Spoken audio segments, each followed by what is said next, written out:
আসসালামু আলাইকুম।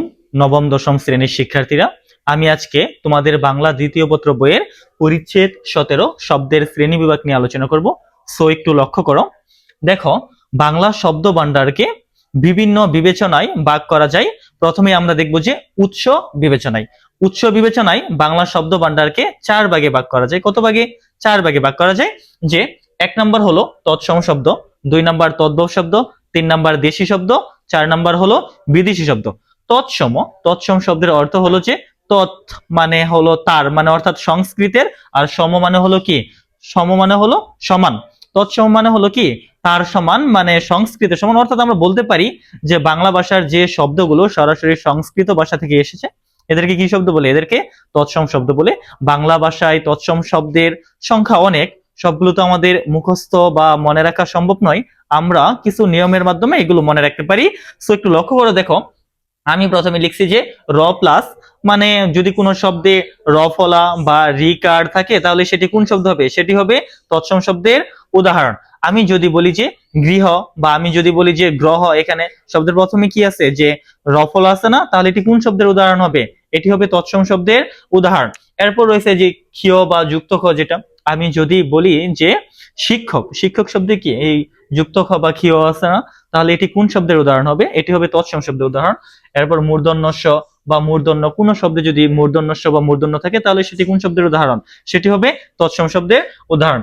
এরপর হিন্দু ধর্ম সংক্রান্ত যে শব্দগুলো রয়েছে, আমি যদি বলি যে কৃষ্ণ, তারপর যদি বলি যে দেব দেবী, রামায়ণ, মহাভারত, এগুলো হবে কি? এগুলো হবে তৎসম শব্দের উদাহরণ। এরপর দিকের নাম, এই যে উত্তর, দক্ষিণ, পূর্ব, পশ্চিম। তারপর আমি যদি বলি যে সাপ্তাহিক যে নাম, সাপ্তাহিক যে বারের নামগুলো আছে, শনিবার, রবিবার, এগুলো তৎসম শব্দের উদাহরণ। আমি যদি বাংলা 12 মাসের নাম বলি যে বৈশাখ, জ্যৈষ্ঠ, তারপর আষাঢ়, শ্রাবণ, এগুলো হলো কি? তৎসম শব্দের উদাহরণ। কিছু কিছু তৎসম শব্দ আছে দাপ্তরিক সংক্রান্ত, যেটা দাপ্তরিক শব্দগুলো হলো যে গণপ্রজাতন্ত্রী, আমি যদি বলি যে মহাপরিচালক, এগুলো হলো কি? এগুলো হলো তৎসম শব্দের উদাহরণ। এবং কোন শব্দে যদি বিসর্গ থাকে তাহলে সেটিও কি হবে? তৎসম শব্দের উদাহরণ হবে। আমি যদি বলি যে দুঃখ, দুঃখ শব্দে কি বিসর্গ আছে না? তাহলে এটি কোন শব্দের উদাহরণ হবে? এটি হবে তৎসম শব্দের উদাহরণ। 2 নাম্বার আমরা দেখব যে তদ্ভব শব্দ। আমরা তদ্ভব শব্দ খুব সহজে মনে রাখতে পারি যে এর গঠন হবে একদম সহজ সরল এবং উচ্চারণও হবে সহজ সরল। এবং বেশিরভাগ তৎসম, অনেক যদি কোনো শব্দে চন্দ্রবিন্দু থাকে তাহলে সেটিও কোন শব্দের উদাহরণ হবে? তদ্ভব শব্দের উদাহরণ হবে। আমাদের শরীরের যে অঙ্গ প্রত্যঙ্গ, আমি যদি বলি যে হাত, পা, নাক, কান, এগুলো হলো তদ্ভব শব্দের উদাহরণ। আবার আমাদের যে আশেপাশে আমরা যে প্রাণীগুলো দেখি, যে সাপ, তারপর কুমির, এগুলো তদ্ভব শব্দের উদাহরণ। এরপর আছে আমাদের যে দেশি শব্দ। আমরা সহজে মাত্র একটি লাইনের মাধ্যমে দেশি শব্দগুলো মনে রাখতে পারি। যে 20 বছরের পেট মোটা ছেলেটা চুলা কুলা ডাব টুপর নিয়ে ডেকিতে উঠলো, এই একটা লাইন যদি আমরা মনে রাখতে পারি তাহলে আমরা দেশি শব্দগুলো কি মনে রাখতে পারবো। এই যে কুড়ি, কুড়ি হলো দেশি শব্দের উদাহরণ। তারপরে পেট, এটাও দেশি শব্দের উদাহরণ। ছেলে, তারপরে চুলা, এটাও হলো দেশি শব্দের উদাহরণ। কুলা দেশি শব্দের উদাহরণ। ডাব, টুপর, তারপর ডেকি, এগুলো হলো কোন শব্দের উদাহরণ? এগুলো হলো দেশি শব্দের উদাহরণ। এরপর আমরা দেখবো যে 4 নাম্বার হলো বিদেশি শব্দ। বাংলা শব্দ ভান্ডারে বিদেশি শব্দের পরিমাণ অনেক। আমি প্রথমে লিখছি যে আরবি, যে বিদেশি শব্দগুলোর মধ্যে প্রথমে আসছে কি? যে আরবি। আরবি শব্দগুলো আমরা এই দুইটা লাইনের মাধ্যমে খুব সহজে শিখে ফেলতে পারি। যে আল্লাহর হুকুমে হারাম হালাল মেনে হজ জাকাত ঈদ শেষে উকিল সাহেব কলম নিলেন হাতে, নগদ বাকির তারিখ লিখে আদালত এ হালুয়া খাই রাতে। আমরা যদি এই ছন্দটা মনে রাখতে পারি তাহলে আমরা সবগুলো আরবি শব্দ কি করতে পারবো? মনে রাখতে পারবো। এখানে যে আল্লাহ, তারপরে হারাম, হালাল, তারপরে হজ, জাকাত, ঈদ, উকিল, কলম, এরপর নগদ, বাকি, তারপর তারিখ, তারপরে আদালত, তারপর হালুয়া, এগুলো হলো কি? এগুলো হলো আরবি শব্দের উদাহরণ। তারপর দেখো 2 নম্বর আছে যে ফার্সি শব্দ। ফার্সি শব্দগুলো মনে রাখার জন্য আমি একটা ছন্দ লিখছি যে খোদার নামাজ রোজা শেষে চশমা পরে তুষকে বসি হেসে দোকান কারখানার আমদানি রুখে জানোয়ার পাঠাই দুজকে। এখানে ক্ষুদা, তারপর নামাজ, তারপর রোজা, তারপর চশমা, তারপর তুষক, তারপর দোকান, তারপর কারখানা, তারপর আমদানি, তারপর জানোয়ার, তারপর দুজক, এগুলো হলো ফার্সি শব্দের উদাহরণ।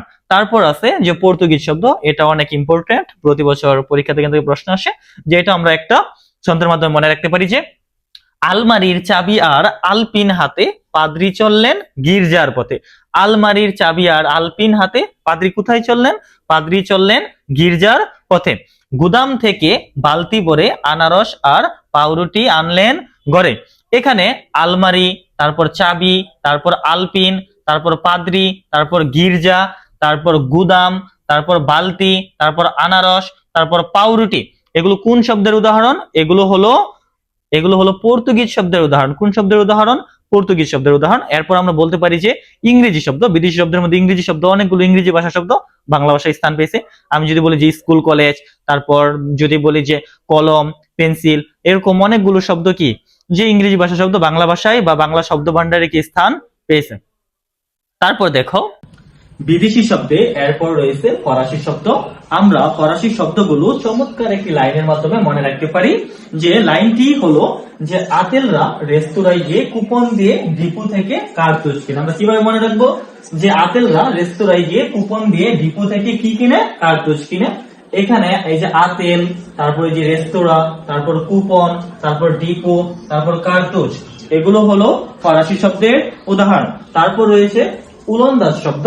আচ্ছা, তাস আছে না, তাস খেলা, যে তাস খেলার যে উপকরণগুলো আছে সবগুলোই প্রায় উলন্দাজ শব্দের উদাহরণ। আমরা বলতে পারি যে হরতন, তারপর জিস্কাপন, তারপর রুইতন, তারপর টেক্কা, তারপর তুরুপ, এগুলো হলো কি উলন্দাজ শব্দের উদাহরণ। আমরা এই লাইনটা মনে রাখবো যে হরতন, ইস্কাপন, রুইতন খেলে, টেক্কা মারে, তুরুপ পেলে। এরপর রয়েছে তুর্কি শব্দ। চমৎকার একটা লাইনের মাধ্যমে আমরা তোমাদের বইয়ের তুর্কি শব্দগুলো মনে রাখতে পারি, যে এখানে কি লিখছি আমি, যে দারোগা সাহেব চাকরকে নিয়ে চাকু ও তুপ উদ্ধার করলেন। দারোগা সাহেব চাকরকে নিয়ে কি উদ্ধার করলেন? দারোগা সাহেব চাকরকে নিয়ে চাকু ও তুপ উদ্ধার করলেন। এখানে এই যে দারোগা, তারপরে যে চাকর, তারপরে চাকু, তুপ, এই চারটি হলো কোন শব্দের উদাহরণ? এই চারটি হলো তুর্কি শব্দের উদাহরণ। এরপর রয়েছে হিন্দি শব্দ। দেখো আমি একটি লাইন লিখছি, এই লাইনটা যদি আমরা মনে রাখতে পারি তাহলে আমরা হিন্দি শব্দগুলো পেয়ে যাবো, যে লাগাতার মারের পর ধুলাই শেষে পানি খেয়ে সমঝোতায় ফিরল হেসে। যে লাগাতার মারের পর ধুলাই শেষে কি খেয়ে? পানি খেয়ে সমঝোতায় ফিরলো হেসে। এখানে যে লাগাতার, এই লাগাতার হলো হিন্দি শব্দ। তারপরে যে ধুলাই, ধুলাই হলো হিন্দি শব্দ। তারপর পানি, আমরা জানি যে পানি হলো হিন্দি শব্দের উদাহরণ। এরপর সমঝোতা, যেটা সমঝোতা হলো কোন শব্দের উদাহরণ? হিন্দি শব্দের উদাহরণ। এরপর দেখো গঠন বিবেচনায়। আমরা জানি যে গঠন বিবেচনায় বাংলা শব্দগুলোকে দুই ভাগে ভাগ করা যায়। এক নম্বর হলো মৌলিক শব্দ, আর দুই নম্বর হলো কি? দুই নম্বর হলো সাধিত শব্দ। এখন মৌলিক শব্দ কোনগুলো? যে শব্দগুলোকে আমরা যদি বিশ্লেষণ করি, যে শব্দাংশ বিশ্লেষণ করলে অর্থপূর্ণ কোন অংশ পাওয়া যায় না, সেগুলো হলো কি? সেগুলো হলো মৌলিক শব্দের উদাহরণ। আমি যদি লিখি যে, এখানে আমি হাতি লিখি, যে হাত যদি লিখি, বা যদি লিখি যে ফল, বা ফুল যদি লিখি যে ফুল, এই যে শব্দ দুটি লিখছি, এগুলো যদি আমরা বিশ্লেষণ করি, যে এখানে বিশ্লেষণ করলে কি, যে হা, আচ্ছা যদি লিখি যে হা প্লাস, তো এখানে বিশ্লেষণ করলে কি আমরা কোনো অর্থপূর্ণ অংশ পাইতেছি? এখানে কি এই যে হা, এটা তো কোনো অর্থপূর্ণ অংশ নেই, এজন্য এগুলো কোন শব্দের উদাহরণ হবে? এগুলো হলো মৌলিক শব্দের উদাহরণ। আর আমরা জানি যে গঠন বিবেচনায় দুই নম্বর আছে কি? সাধিত শব্দ। সাধিত শব্দ হলো যে আমরা যে শব্দগুলো বিশ্লেষণ করলে অর্থপূর্ণ অংশ পাবো, সেটি হবে কি? সেটি হবে সাধিত শব্দের উদাহরণ। আমি যদি এখানে লিখি যে, ধর আমি লিখলাম পরিচালক, পরিচালক এই শব্দটিকে যদি আমি বিশ্লেষণ করি তাহলে আমি কি পাই? যে পরি, আর কি পাইছি? যে চালক। এখানে যে চালক একটি কি অর্থপূর্ণ অংশ আমরা পেয়েছি। এরপর আমি যদি লিখি যে নীলাকাশ, যদি কি লিখি যে নীলাকাশ, নীলাকাশ শব্দটিকে যদি আমরা বিশ্লেষণ করি তাহলে আমরা কি পাইতেছি? যে নীল পাইতেছি। কি পাইতেছি? নীল পাইতেছি। আর কি পাইতেছি? নীল পাইতেছি আর আকাশ পাইতেছি। তাহলে নীল পাইতেছি আর কি পাইতেছি? আর পাইতেছি আকাশ। এই শব্দটিকে বিশ্লেষণ করলে আমরা আরো দুইটি কি অর্থপূর্ণ শব্দ পাইতেছি। তাই এটি হবে কি? এটি হবে সাধিত শব্দের উদাহরণ। এরপর রয়েছে যে পদ বিবেচনায়। আমরা জানি যে শব্দ যখন বাক্যে ব্যবহৃত হয় তখন তাকে কি বলে? তখন তাকে পদ বলে। বাক্যের অন্তর্গত এরকম পদ বা শব্দ গুলোকে 8টি শ্রেণীতে ভাগ করা যায়। এগুলো আমরা জানি যে বিশেষ্য, তারপরে সর্বনাম রয়েছে, বিশেষণ রয়েছে, তারপরে ক্রিয়া, তারপরে ক্রিয়া বিশেষণ, তারপরে যোজক আছে, তারপরে অনুসর্গ আছে। এগুলো নিয়ে পরবর্তীতে আরো বিস্তারিত ক্লাস আসবে। তো তোমরা সবাই আমাদের পেজের সঙ্গে থাকো, পরবর্তীতে আরো বিস্তারিত সবগুলো টপিকের উপর বিস্তারিত ক্লাস হবে। ধন্যবাদ সবাই।